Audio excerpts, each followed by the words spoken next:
오늘 하나님의 오늘 본문은 다니엘서 원래 3장 8절에서 그다음에 8절에서 23절인데 제가 17절에서 18절까지만 읽도록 하겠습니다. 네, 다 찾으셨으면 제가 봉독하도록 할게요. 왕이여, 우리가 섬기는 하나님이 계시다면 우리를 맹렬히 타는 풀무불 가운데에서 능히 건져내시고 왕의 손에서도 건져내시리이다. 그렇게 하지 아니하실지라도 왕이여, 우리가 왕의 신들을 섬기지도 아니하고 왕이 세우신 금신상에게도 절하지 아니할 줄을 아옵소서. 아멘. 예, 오늘 하나님의 말씀은 영적 정복을 먼저 한 새 친구입니다. 저번 주에 제가 코로나19에 걸려서 한 2주 정도 좀 이렇게 아파 보니까 참 이렇게 외롭더라고요. 그래서 아픈 것을 견디느라고 좀 정신도 없고, 그래서 또 RTS에서 진행되는 수업도 있는데 제대로 듣지도 못하고, 또 교회와 관련된 일도 좀씩 쌓여가니까 약간 좀 스트레스를 받더라고요. 뭐 이런저런 생각을 하게 되니까 참, 나 왜 이렇게 무기력할까? 나는 왜 이렇게 잘 못할까라는 생각을 하게 됐습니다. 예, 그런 순간에 왜 하나님이 나에게 코로나19를 허락하셨을까? 핵심 때 질문을 하라고 하셨어요.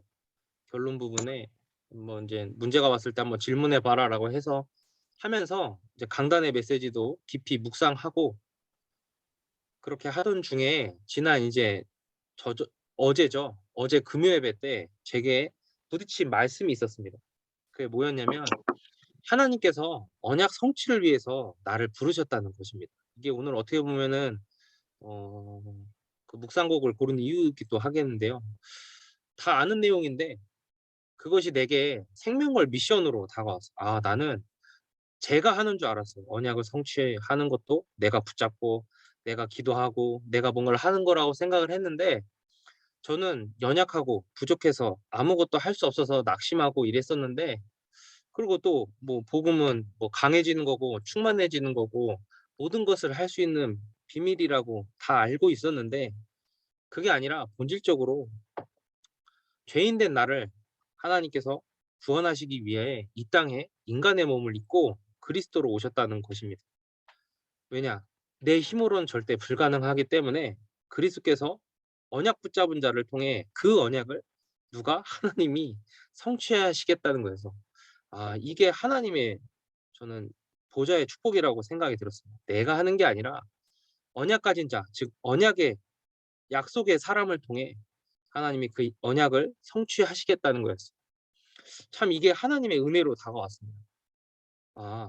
그래서 복음은 다른 게 아니라 다 있겠지만 복음은 나를 살리는 유일한 답이구나. 내가 연약해도 부족하고 그런 속에서도 나를 살리는 유일한 답이라는 생각이 들었습니다. 이 근원적인 비밀이 내 속에 이미 보좌의 어떤 축복으로 이미 임하여 있다는 게 발견이 됐어요. 내 속에 이 하나님의 은혜가, 이 그리스도께서 지금 나와 임마누엘로 함께 하시다는 게 얼마나 큰 축복인가라는 생각이 들었습니다. 이것이 나의 뿌리구나라는 생각이 들었습니다. 내 속에 이 구원의 복음이 생명으로 이미 임하여 있구나. 저는 생명을 가지려고 노력을 해야 된다고 생각을 했는데 그게 아니라 이미 내 속에 있으니까 그거를 기도로 누리기만 하면 되겠구나라는 생각이 들었습니다. 하나님께서 잃어버린 하나님의 형상, 아까 찬양에도 있죠. 하나님의 형상 닮은 너 약속의 사람아 이랬거든요. 이 하나님의 형상을 잃어버린 우리들을 회복시키기 위해서 십자가에서 피 흘려 죽으시고 하나님 떠나 사단의 노예 포로 속국된 우리, 즉 인간을 구원하셨습니다. 이를 위해서 사단의 일을 멸하시고 사망에서 생명으로 우리를 해방하시고 길, 진리, 생명 되셨습니다. 그 그리스도께서 나와 함께 하신다는 것이 얼마나 큰 축복인지, 이게 바로 보좌의 축복이고 이게 여러분 그리고 나의 정체성이라는 게 조금 새삼스럽게 또 발견이 됐어요. 그래서 물론 이제 뭐 부모님이 매일 이렇게 안부 전화도 하시고 뭐 할아버지 할머니 관심 갖고 뭐 반찬도 막 우편으로 보내주시고 했는데 이상하게 외로운 게 채워지지가 않아요. 내가 부족한 거, 연약한 게 떠나가지가 않은데 '아 내 속에 이 하나님의 은혜가 임하여 있구나.'라는 것을 아까 얘기했듯이 뭐 금요예배 시간에 그다음에 예배 시간에 말씀 속에서 확인하는 순간 이 외로움이 사라지고 내가 살아난 느낌이 들었습니다. 그래서 '아 역시 인간에게는 가장 필요한 것이 오직 복음뿐이구나.'라는 생각이 들었습니다. 그리고 내가 복음으로 충분할 수밖에 없는 그런 존재라는 사실이 정말 하나님께 감사하고 행복했습니다.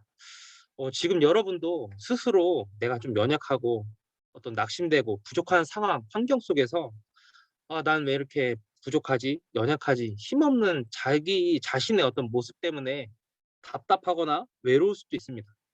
그러나 괜찮습니다. 왜냐하면 하나님께서 이 모든 것을 다 아시고 그리스도로 이 땅에 오셨기 때문입니다. 그리고 이 구원의 이 언약을 성취하시기 위해서 여러분을 먼저 구원하시고 하나님 자녀 삼아 주셨습니다. 이 구원의 은혜가 내 속에 보좌의 축복으로 참 생명으로 이미 임하여 있는 게 발견되길 기도하겠습니다. 그리스도께서 지금 성령으로 나와 함께 하십니다. 그래서 "다른 것이 필요 없다."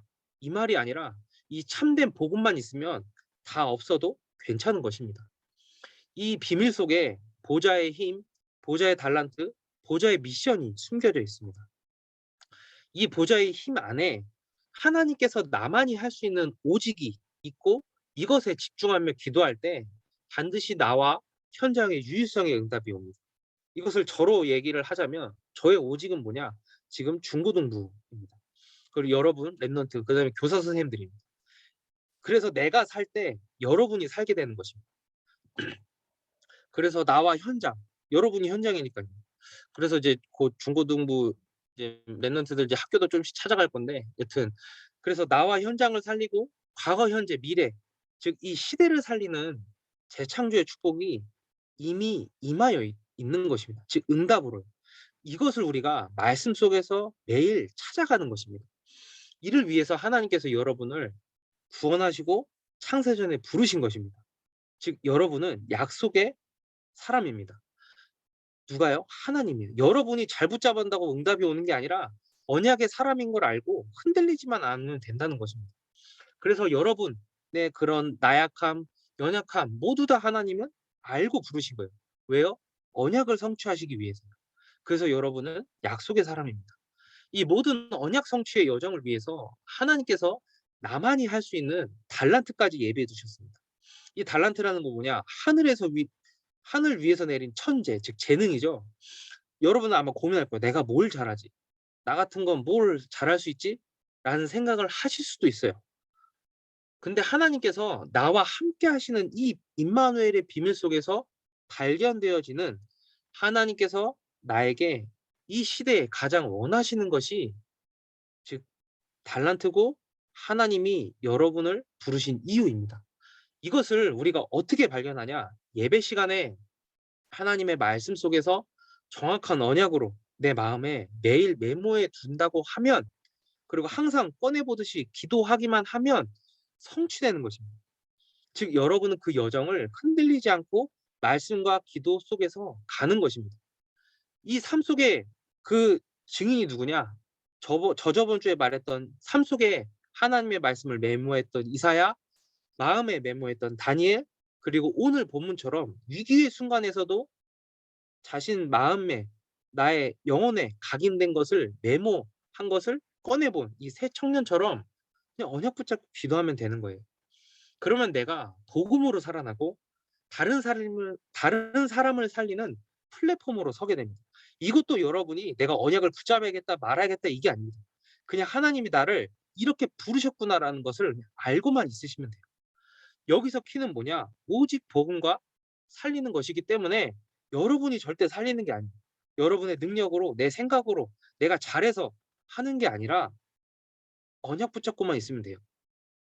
그럼 현장에 보좌의 축복이 임한다고 하나님께서 말씀으로 약속하셨습니다.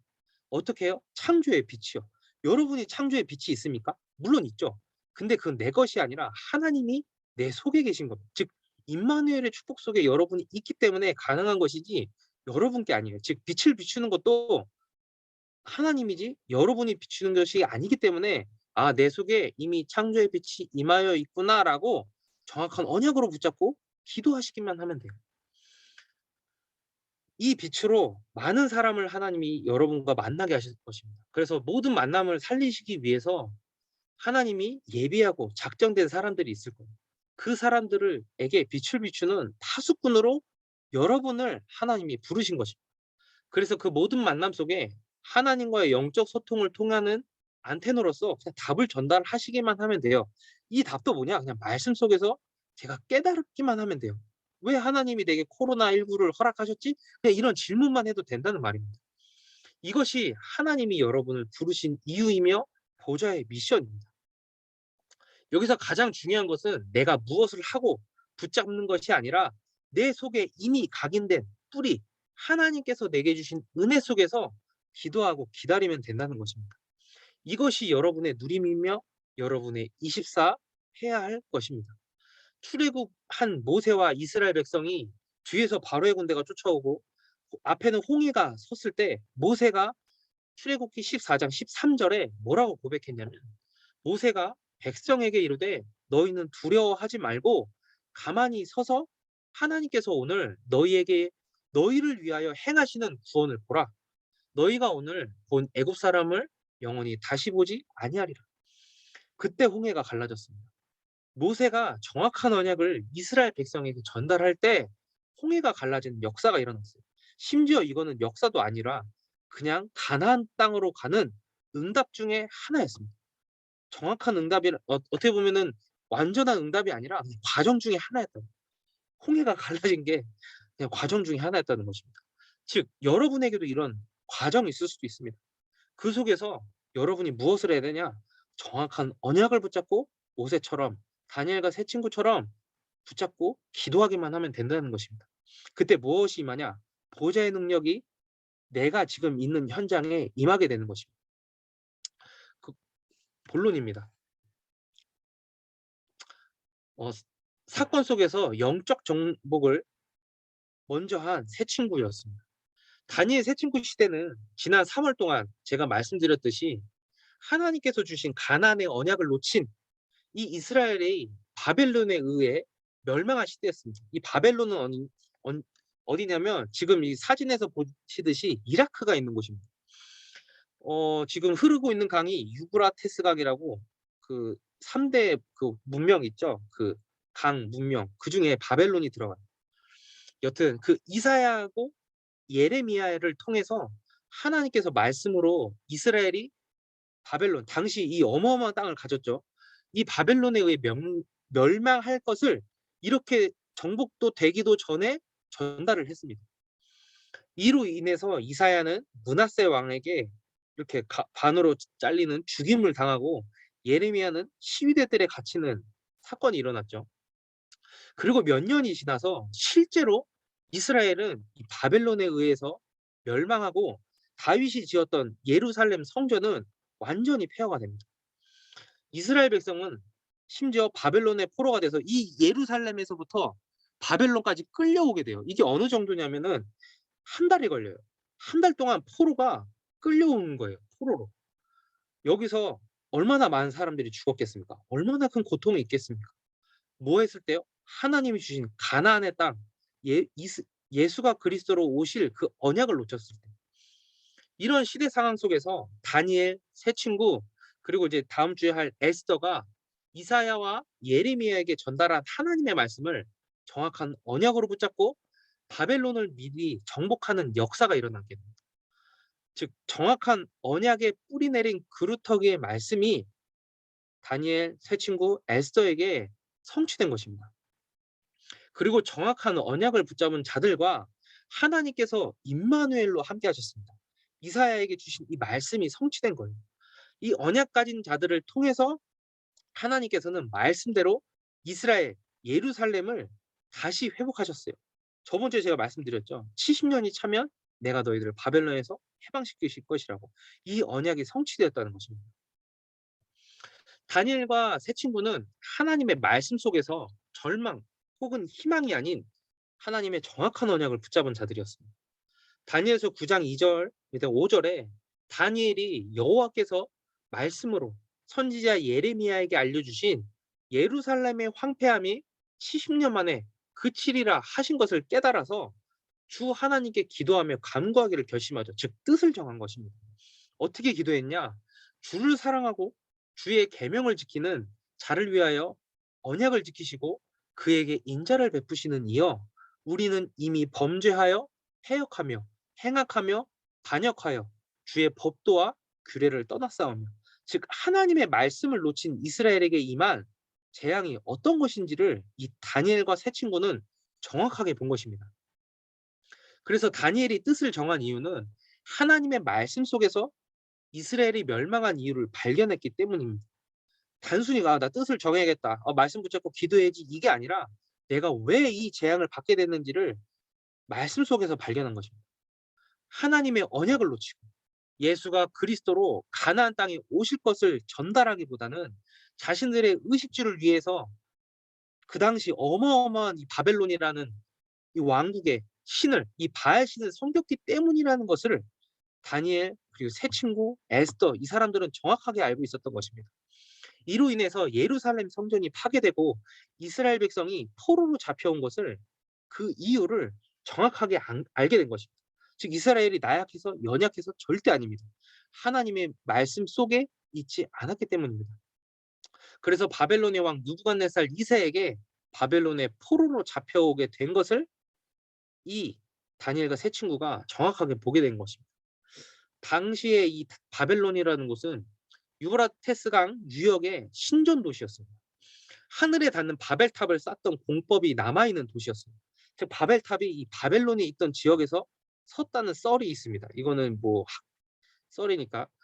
여튼 그 정도로 이 지구라트라는 이 어마어마한 성전, 이 두 번째 그림 보이시죠?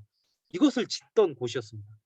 어마어마한 건축물로 여기 끝에는 이 맨 꼭대기에는 신을 섬기는 신전이 있었고요. 또 책에서 보시는 어떤 공중도시, 당시 세계 7대 불가 사이가 있던 도시였습니다.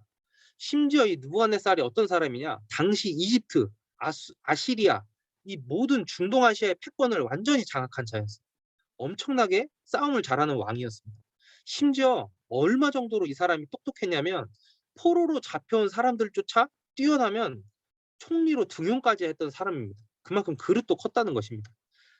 이 최고를 유지하던 왕이 당시 자신들이 섬기는 신을 위해 27m에 달하는 금신상을 만들게 됩니다. 이 27m가 여러분 어떤 거냐면 아파트 10층 높이입니다.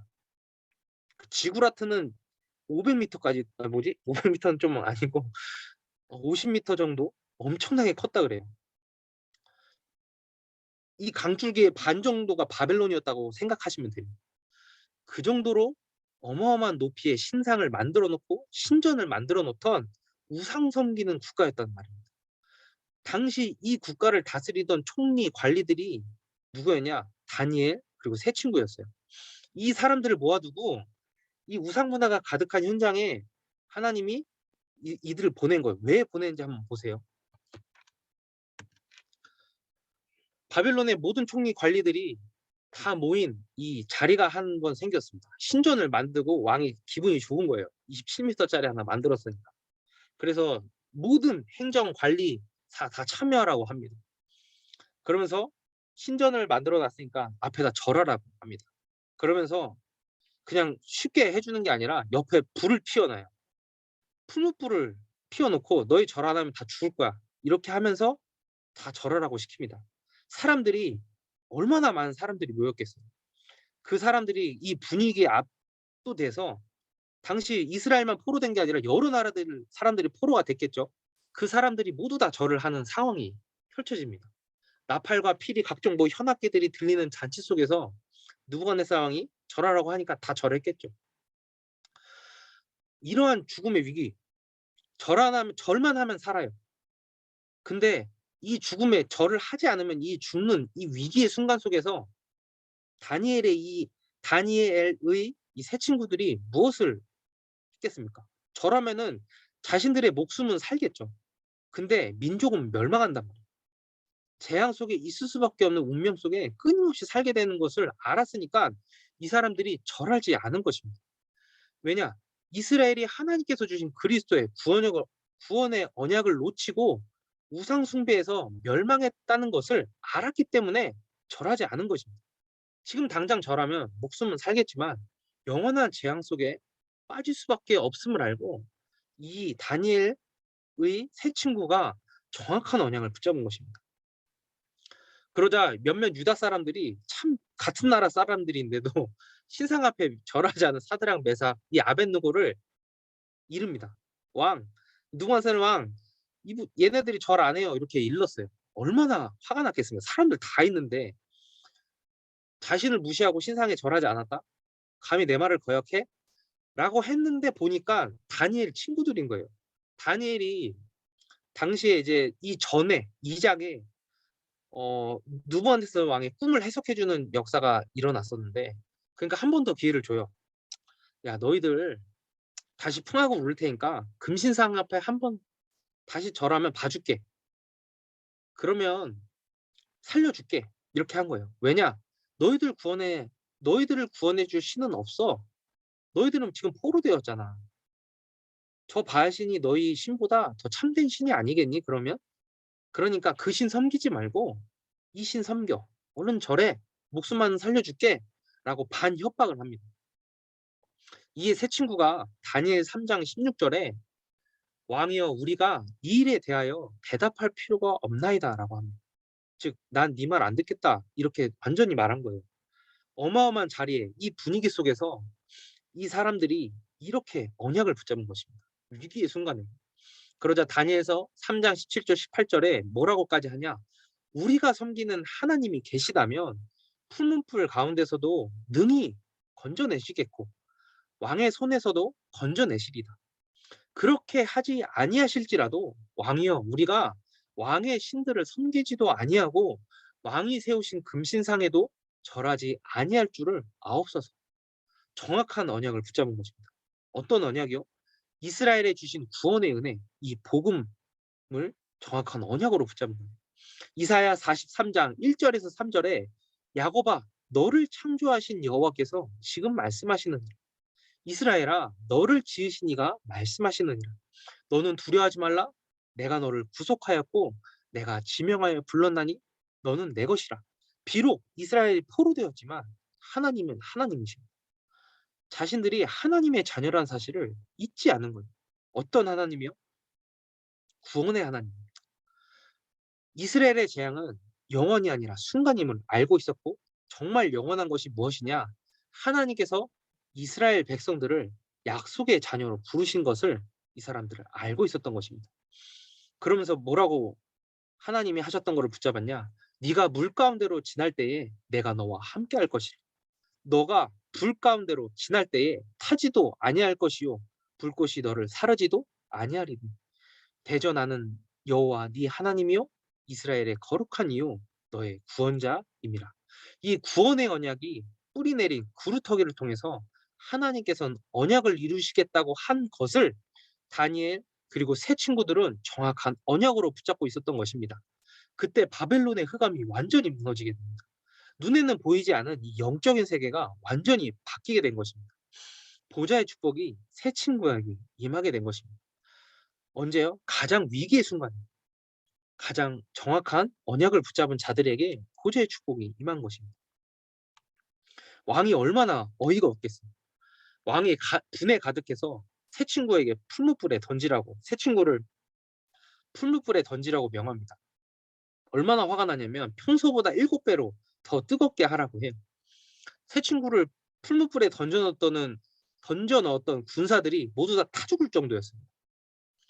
근데 이 새 친구가 풀무불에 들어간 순간 느부갓네살 왕이 깜짝 놀랍니다. 아니 우리가 집어넣은 자들이 저 세 사람이 아니냐? 근데 네 명의 사람이 불 가운데로 다니는데 어찌 저들은 왜 상하지도 않냐? 그리고 나머지는 신의 아들과 같다 라고까지 얘기합니다. 심지어 이거를 느부갓네살 왕만이 본 게 아니라 그 자리에 있던 모든 신하, 총리, 행정관들, 관리들이 모두 다 보게 됩니다.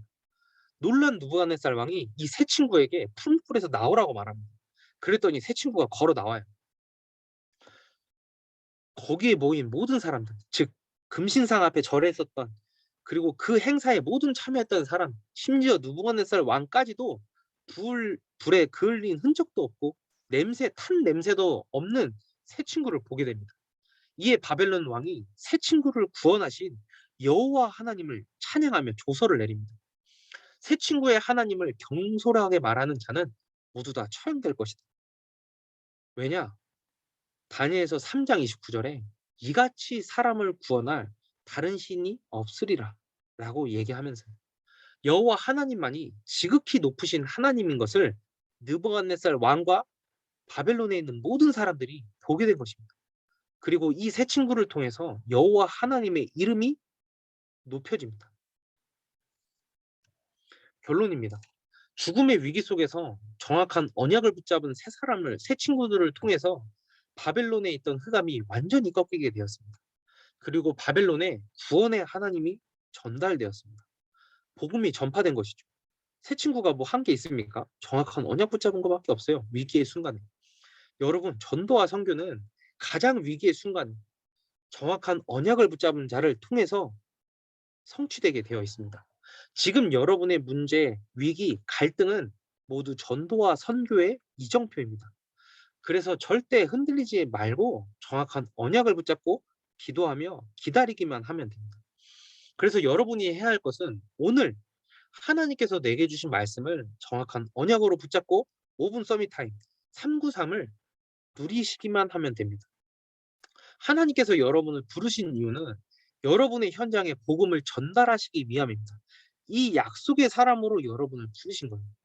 복음을 전달하고 언약을 성취하시는 이는 하나님이시기 때문에, 즉 구원의 하나님이시기 때문에 여러분은 오늘 가만히 서서 하나님께서 하시는 구원을 보시기만 하면 됩니다.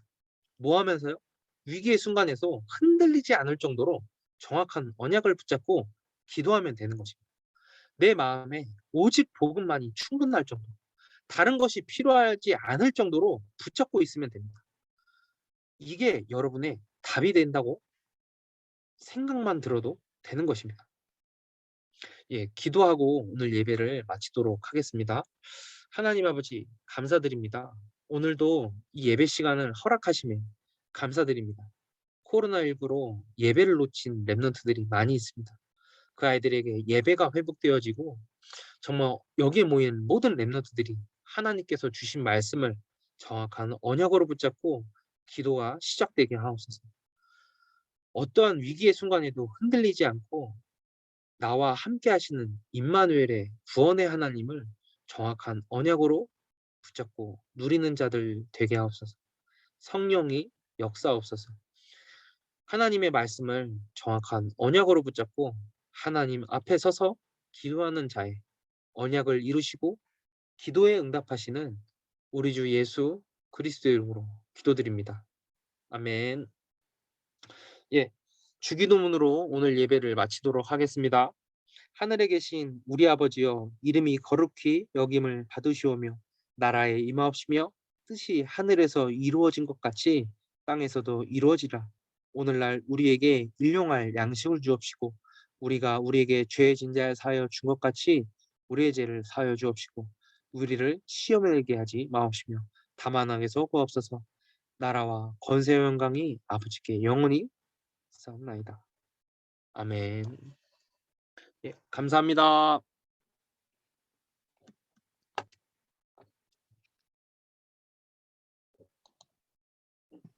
네, 이거 끄셔도 되는데